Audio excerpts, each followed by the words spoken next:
hybrid. It's a mixture. It's half government and it's half private. It is, in fact, exactly what you would expect it to be, considering that it is a partnership between the government and a private cartel. It's half government and it's half private. So this structure is unique to reflect its unique form. But this isn't so important as to who owns it, how many shares of stock, and what the voting is. The question is, what does it do?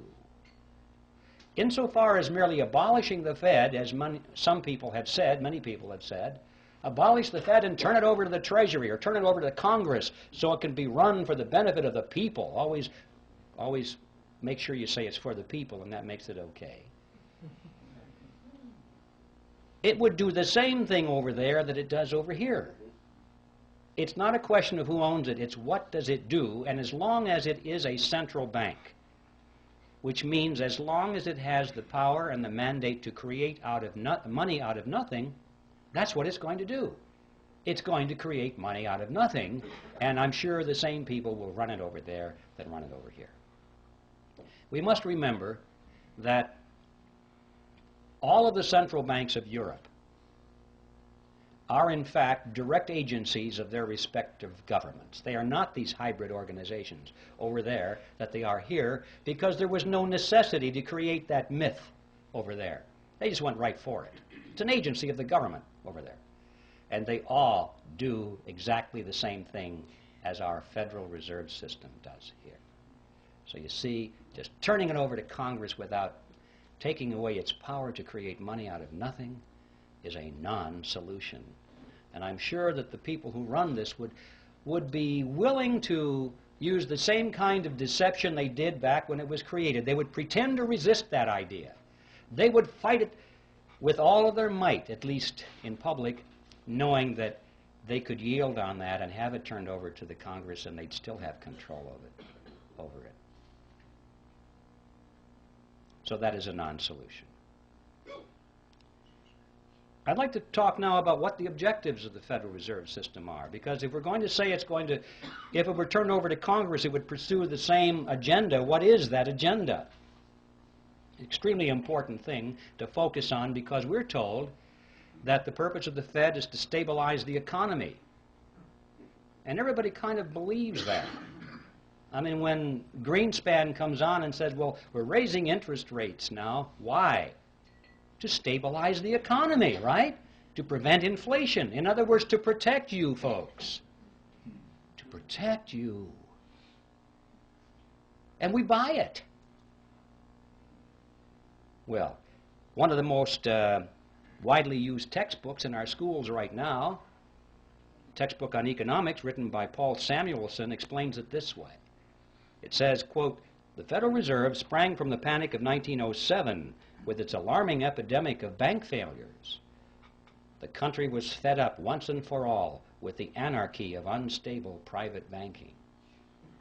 It's partly true. It's just they came up with the wrong solution. Just because there's a problem doesn't mean that any old solution that somebody has to offer is the best. In fact, it may be a non-solution. As we were talking about, just turning this system over to the government to run is a non-solution. Well, let's take a look at this. If the purpose of the Federal Reserve System is to stabilize the economy, let's give it a report card and see how well it's done. Since it was formed, it has presided over the crashes of 1921 and 1929, the Great Depression of 29 through 39, recessions in the years 53, 57, 69, 75, and 81, a stock market Black Monday in 87. We all know that corporate debt is soaring, personal debt is greater than ever before. Both business and personal bankruptcies are at an all-time high. Banks and savings and loan associations have failed at a rate greater than ever before in our history. Interest on the national debt is now consuming half of all of our taxes. Heavy industry has been largely replaced by overseas competition. We're facing an international trade deficit for the first time in our history. 75% of downtown Los Angeles and other large metropolitan areas are now owned by foreigners, and over half of the nation right now is officially in a state of recession. Now that is the report card of the Federal Reserve System after 80 years of stabilizing the economy. And I don't think it's even controversial to say that the Federal Reserve has failed to meet its stated objectives. The only controversial question is, why has it failed? And my answer to that is because those have never been its true objectives at all. What are its true objectives? Well, what are the objectives of any cartel? To make money, to enhance the profit margins of the members of the cartel, and to stabilize its position in the marketplace, to prevent competition. Those are the objectives of any cartel.